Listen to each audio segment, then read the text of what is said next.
sampai akhirnya bisa main di sini. Yes. Ya achievement lah menurut gue. Dan waktu gue main pertama tuh waktu di tahun 2020 itu bokap gue nonton kan, maksudnya kayak di situ tuh kayak gue ngerasa kayak oke, anak gue udah di tempat yang benar gitu lah.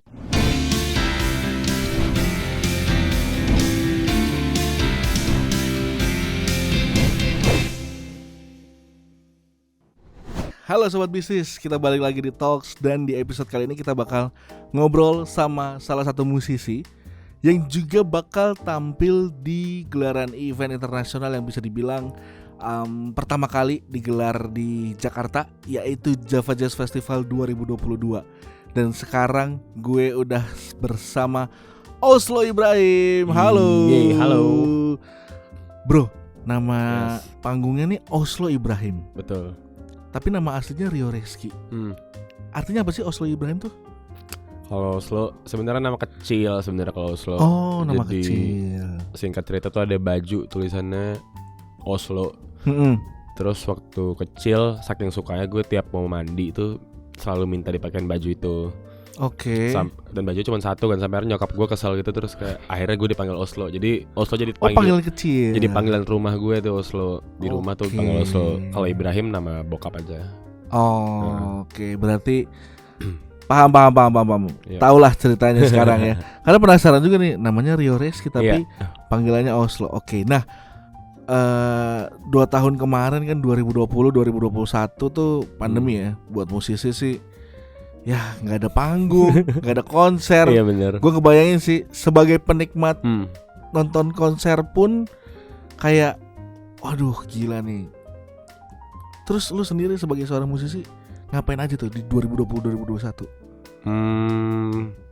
Mungkin 6 bulan pertama mengeluh ya. Masih ya, masih ada rasa mengeluh itu ya pasti ya. Ada lah, maksudnya kan kayak misalkan kita manggung di stop tuh. Itu kan jadi sebenarnya itu kalau gue ngelihatnya panggungan itu adalah lahan bermain gue. Jadi waktu itu nggak ada, jadi kayak anak kecil yang direbut mainannya aja. Dan waktu itu kan juga belum ada virtual gigs juga.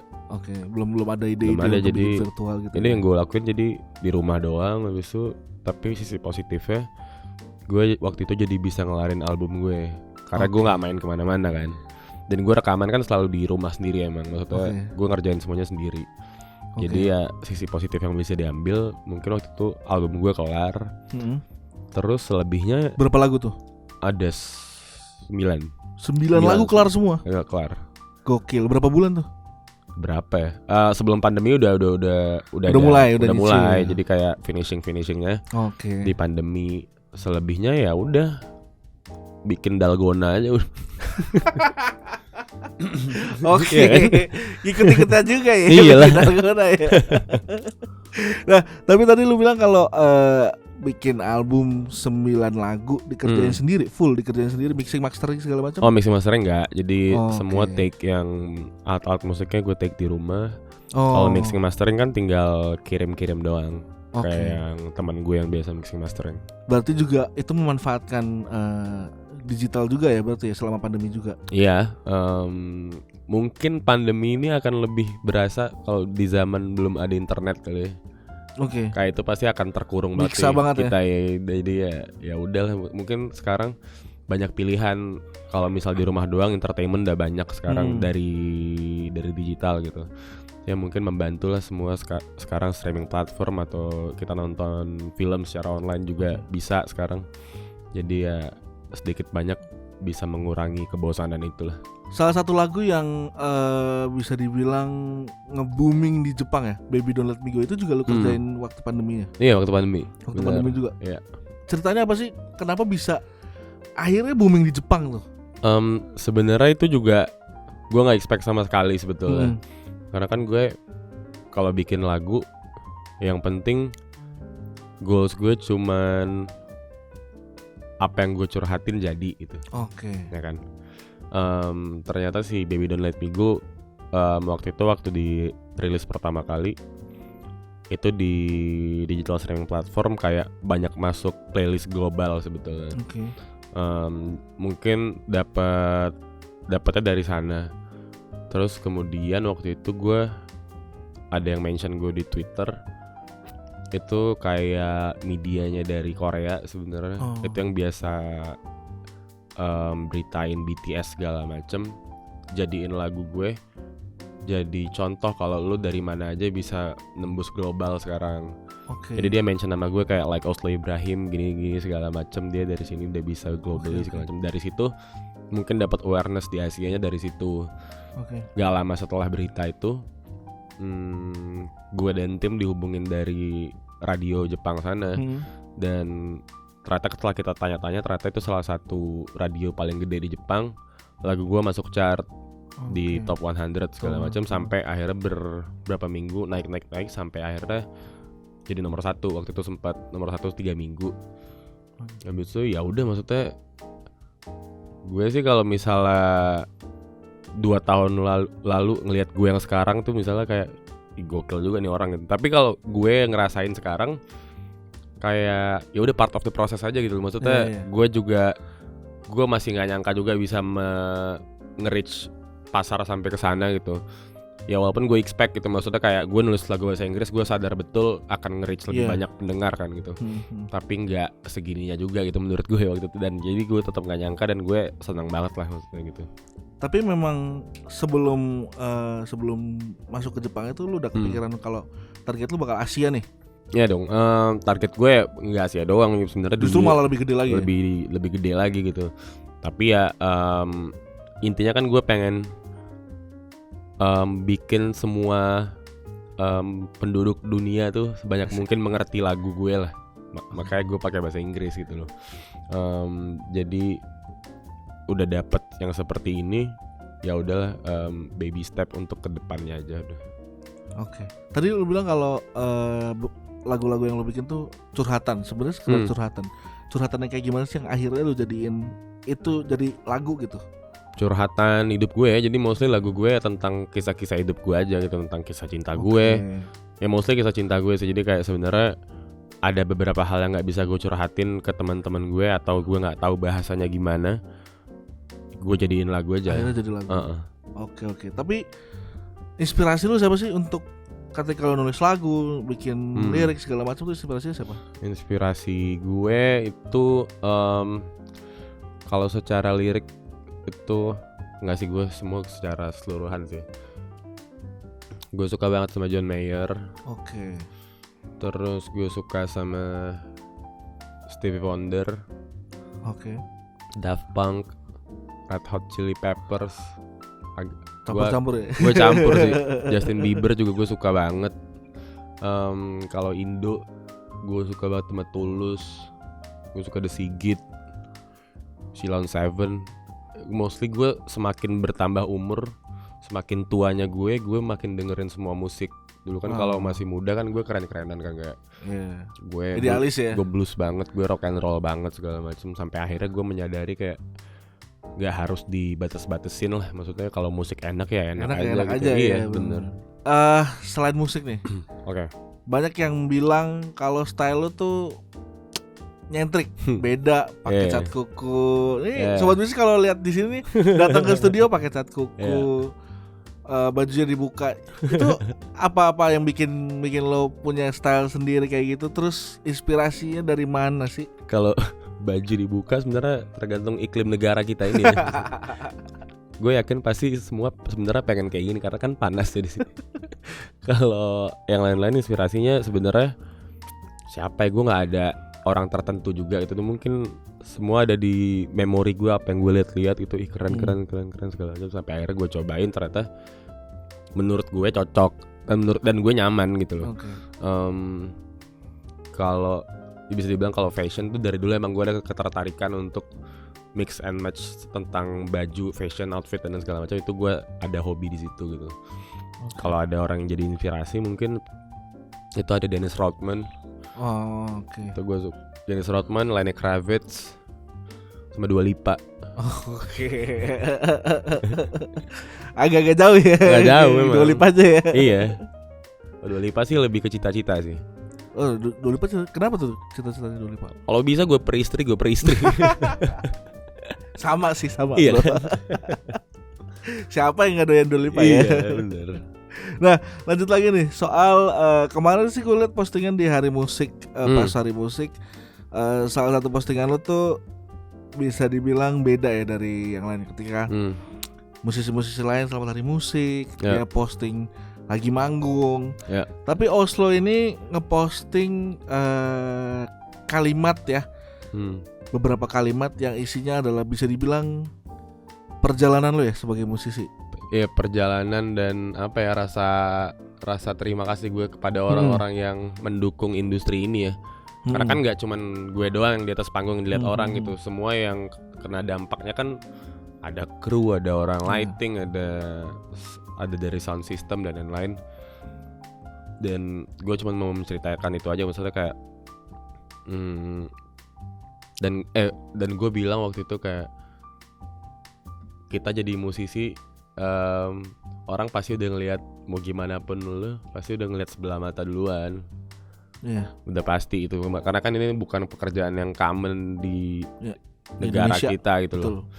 Jadi ya apapun itu menurut gue tetap lakuin aja. Sebenarnya intinya itu, karena menurut gue kerja di entertainment industry menurut gue nggak cuma musik doang, butuhnya cuma satu menurut gue, itu adalah konsistensi. Karir ini menurut gue seperti bom waktu menurut gue, lo nggak tahu kapan meledaknya gitu. Kapan meledak, kapan redup, kapan hidup lagi. Gitu. Dan lo harus konsisten aja gitu. Dan mau lo nggak pernah tahu suksesnya kapan gitu loh. Ada yang baru keluar langsung sukses, ada yang nunggu 8 tahun baru sukses gitu. That's why yang gue bilang ya jangan bandingin hidup sama orang lain gitu loh. Semua ada pathway-nya masing-masing menurut gue. Tapi kalau lu sendiri nih, lu perjalanan lu dari 0 sampai sekarang seberapa panjang sih? Mungkin sobat bisnis banyak yang belum tahu juga tentang lebih dalam tentang Oslo Ibrahim nih. Kalau gue tuh start solo ya, itu dari 2013, itu gue masih di Medan. Masih di Medan. Asli Medan? Lama doang tinggal di Medan. Oh, lama doang. Iya, bokap pindah-pindah soalnya gitu. Lama doang, 2013 gue pindah ke Jakarta 2016. 2016 kan gue sempat berkarir sebagai nama asli gue juga, Rio Rizky gitu. Tapi setelah itu, tapi things didn't work out aja. Habis itu kayak gue coba starting from the scratch, gue ganti nama gue gitu. Jadi banyak yang gue lakuin sebenarnya. Dan mostly orang juga nggak tahu mungkin Rio Rizky itu pernah ada di dunia ini kan, nggak ada yang tahu juga gitu. Ya udah, waktu itu gue emang banyak lah ups and downs-nya, maksudnya gue stres pertama kali pindah ke sini gitu kan. Banyak yang maksudnya kayak kaget maksudnya ya hal-hal perantau lah ya. Abis itu, dan gue sendiri kan soalnya di sini kan. Ya walaupun ada keluarga, cuman bukan keluarga yang tier 1 lah gitu. Maksudnya keluarga jauh. Ya keluarga jauh gitu. Dan sampai akhirnya bisa di sini ya, maksud gue ya karena gue dalam diri gue tetap yakin aja, maksudnya gue nggak pernah melihat gue berkarir di tempat lain aja. Walaupun gue kan lulus S1 gue arsitektur kan ya. Gue sempat kerja jadi arsitek juga setahun. Itu pun gue mindset gue kerja jadi arsitek supaya bisa beli gitar gitu. Tujuannya ya balik lagi ke musik lagi ya? Balik ke musik lagi ternyata gitu. Walaupun gue suka sama dunia arsitektur tuh, gue juga suka gitu, karena gue juga suka gambar kan. Tapi sampai sekarang lu masih kepikiran untuk gambar-gambar atau hal yang berkaitan? Untuk profesional sih enggak. Tapi mungkin nanti kalau gue udah punya uang untuk bangun rumah, gue pengen gambar sendiri ya. Atau bangunin rumah nyokap gue mau. Semua keluarga gue boleh lah. Sekarang nih Java Jazz bisa dibilang salah satu gelaran konser internasional ya, pertama kali di Jakarta ya setelah 2 tahun pandemi. Dan lo pertama kali di Java Jazz? Ini yang kedua. Yang kedua kali di Java Jazz. Yang pertama di 2019. 20. Oh 2020. 2020 terus 2022. Pasti bakal ada vibe yang beda dong. Bakal ada apa ya istilahnya, rasa-rasanya dulu sebelum pandemi kayak gimana, terus lo ngerasain pandemi terus sekarang kayak gimana nih? Udah mulai kerasa bedanya atau fine-fine aja atau biasa-biasa aja atau gimana? Mungkin bedanya tuh sekarang lebih ke ini kan sebenarnya festival internasional pertama yang adakan lagi setelah pandemi kan. Ya mungkin ada rasa-rasa rindu dari orang-orang yang nonton, dari kita yang manggung juga rindu gitu. Dan sebenarnya ini festival terakhir gue sebelum pandemi adalah Java Jazz gitu. Kan di Java Jazz tahun lalu tuh emang deketan banget. Jadi kayak hari ketiga Java Jazz 2020 kelar, 2 hari kemudian kasus pertama COVID di Indo. Iya, benar. Ya kan? Ingat gue. Jadi itu kayak festival penutup gue sekarang, festival pembuka gue setelah pandemi gitu. Jadi Java Jazz juga gitu. Kalau yang bikin beda ya mungkin ya sekarang lebih apa ya? Menurut gue bakal lebih euforik aja sekarang karena orang udah kangen akan suasana festival gitu. Dan menurut gue Java Jazz cukup memikirkan tentang safety segala macam karena setahu gue persyaratannya harus udah booster dan segala macam kan. Betul. Jadi ya harusnya nggak usah takut lagi orang-orang. Jadi ya udah tinggal kalian beli tiket dan biarkan kami yang menghibur kalian gitu, yang main di situ. Lu sebagai musisi nih, gimana sih rasanya akhirnya bisa manggung lagi gitu, ngehibur lagi orang-orang yang kayak gimana ya? Lu pasti ngerasain waktu konser virtual dong ya? Iya, ngerasain. Di saat depan mata tuh bukan penonton, bukan mata penonton tapi mata kamera gitu. Terus nanti ketika manggung lagi, mata yang lu lihat adalah mata penonton, kan pasti beda banget kan feel-nya kan. Kayak gimana sih bedanya? Jadi gue dapet panggung offline pertama kali lumayan membiasakan diri lagi gitu. Kemarin gue ada main di daerah Kelapa Gading sana. Penontonnya yang lumayan banyak gitu, kayak oh gini ternyata manggung tuh gini ya gitu. Gue udah deg-degan lagi gitu. Jadi gue kan punya kebiasaan kalau gue sebelum manggung tuh gue pasti mual kan. Mau gimana pun tuh gue pasti mual gitu loh. Nah selama virtual gig tuh gue nggak ada mual. Karena kan kamera penonton. Nah waktu kemarin kayak gitu datang lagi tuh mual-mual tuh, jadi kayak oh ya udahlah, bagus lah.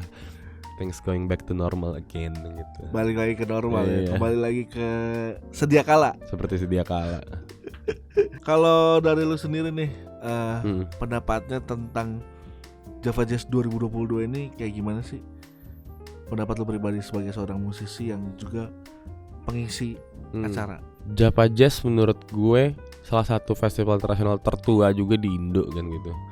Dan untuk bisa main menurut gue merupakan salah satu kebanggaan juga dalam diri gue gitu. Bahkan gue yang waktu masih tinggal di Medan dulu, untuk nonton aja udah bangga gitu loh. Karena lo bisa nonton artis-artis luar segala macam sampai akhirnya bisa main di sini. Ya achievement lah menurut gue. Dan waktu gue main pertama tuh waktu di tahun 2020 itu bokap gue nonton kan, maksudnya kayak di situ tuh kayak gue ngerasa kayak oke, anak gue udah di tempat yang benar gitu lah. Karena Java Jazz ini merupakan festival yang bokap nyokap kita tahu mungkin. Mungkin banyak festival gede di Indo, cuman bokap nyokap kita belum tentu tahu gitu.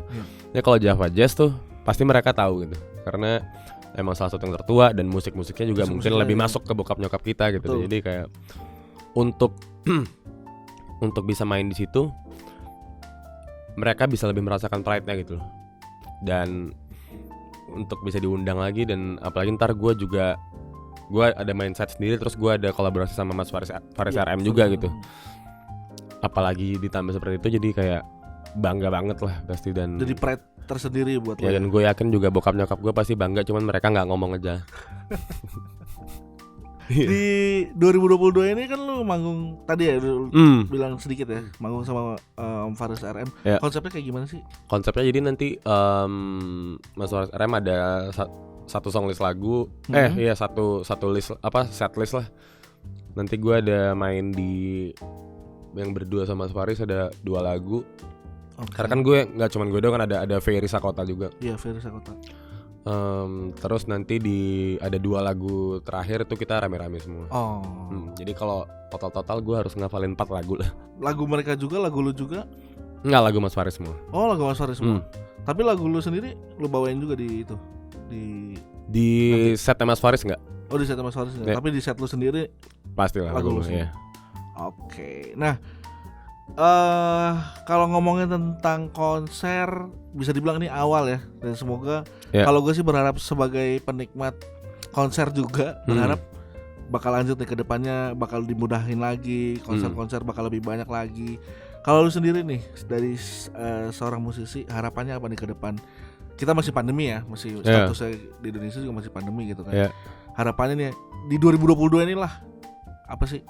Harapannya kalau dari gue ya semoga benar-benar balik lagi aja panggungan gitu loh, maksudnya semoga kita sudah menemukan ramuan yang pas untuk melakukan sebuah konser dengan aman gitu. Jadi semua kayak ada acuan yang valid lah, kayak ada satu acuan yang valid untuk seluruh negeri ini bisa bikin sebuah event gitu loh.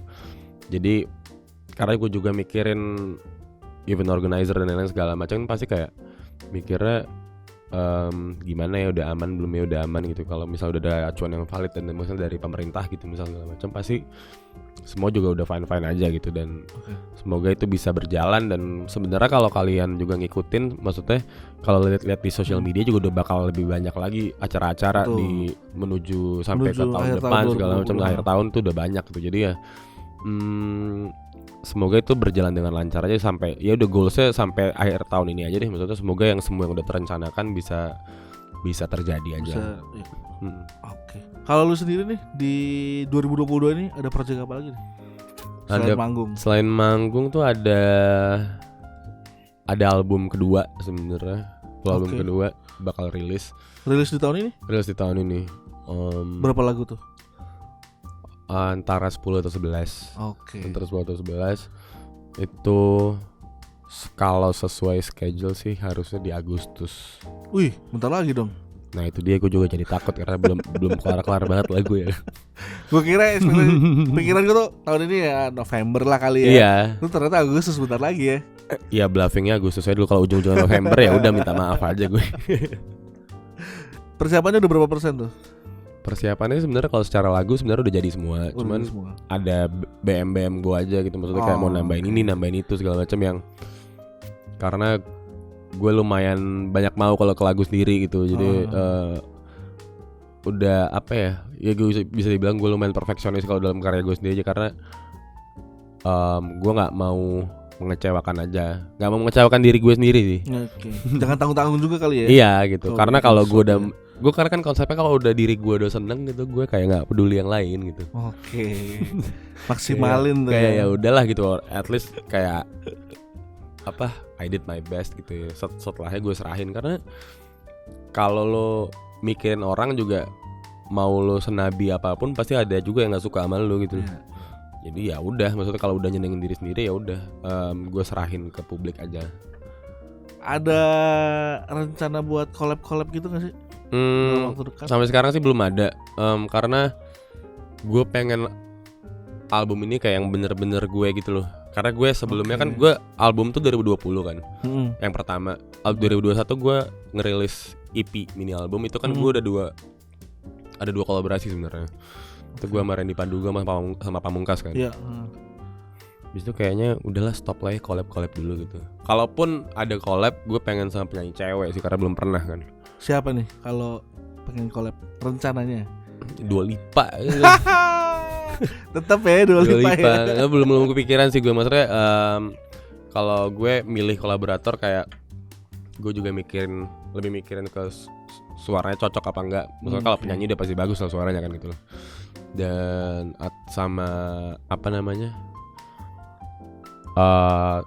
background yang dia bawa itu apa gitu, segala macam cocok apa enggak. Dan gue kalau bisa crossnya gitu loh.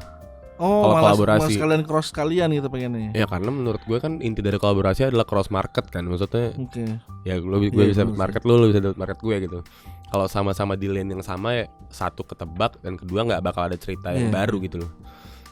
Ya kalau gue harus ada sesuatunya. Gue tuh punya cita-cita kan gue misalnya main gue di ranah misalnya gue alternatif R&B, soul atau indie pop segala macam. Gue tuh pengen banget kolaborasi sama penyanyi dangdut sebenarnya. Oh iya benar. Serius? Iya, tapi bawa musik gue. Terus suaranya cengkok-cengkok mereka bawa. Belum pernah. Kepikiran dangdut. Iyalah. Dangdut tuh OG tau di Indo. Iya sih. Iyalah. Iya sih. OG tau dangdut di Indo. Yang bisa nyanyi dangdut tuh cuma Indo doang gitu loh. Iya sih benar sih. Ya kan lu belum dan cengkoknya Indonesia banget ya. Lo bayangin kalau misalnya Oslo itu misalnya sama siapa kayak gitu, Cita Citata gitu. Atau Mbak Inul kan kita, tapi lagunya itu alternatif R&B gitu, soul kan kita belum nggak pernah tahu bakal gimana kan gitu. Belum tahu ya kayak gimana ya. Iya. Boleh dicoba. Bener. Jadi penasaran gue jadinya kayak gimana. Pengen sih gue. Oke, dah mungkin terakhir nih, lu boleh nyanyiin dong satu lagu lu yang apa ya, yang bisa dibilang top of mind ketika orang nyebut Oslo. Lagu ini nih, boleh nyanyiin lagu terus ajak sobat bisnis buat nonton Java Jazz. Oke. Gue nyanyiin ini jadi yang tiba-tiba akhir-akhir ini. Sebenarnya lagu dari 2020 tapi akhir-akhir ini banyak di TikTok gitu. Judulnya Yes I Miss You judulnya. Oke. Refnya seperti ini kayak, I want you back, yes I miss you. I miss the way how you miss me too. The way you lay your head on my shoulder. I want you back, yes I miss you. Though it hurts me, though it hurts you, why don't you just give it a try? Ya, jangan lupa kalian semua menyaksikan kelanjutan dari lagu itu di Java Jazz Festival 2022. Selain ada gue, bakal ada penyanyi-penyanyi hebat lainnya. Jadi ya, kita bertemu di sana, oke? Oke, mantap. Thank you buat Oslo, sukses. Terima kasih buat juga album-albumnya di tahun ini, semoga Agustus ya. Ya. Gue tunggu juga projectnya nanti. Semoga on schedule ya. Projectnya sama penyanyi dangdut kayaknya seru tuh. Seru kan? Gue tungguin tuh. Asik tuh kayaknya tuh ya. Kan? Dan juga sukses buat di Java Jazz nanti. Ya, datang dong. Saya pasti datang. Jangan lupa juga sobat bisnis buat tonton Java Jazz dari tanggal 27, 28, 29 di Jaya Expo Kemayoran, dan bakal ada Oslo yang manggung juga. Nanti ada kolaborasi bareng sama Faris RM sama Ferry Sakota. Oke, thank you sekali lagi buat Oslo, sukses selalu. Terima kasih Kenang. Sip, sampai jumpa di episode Talks berikutnya. Bye. Bye.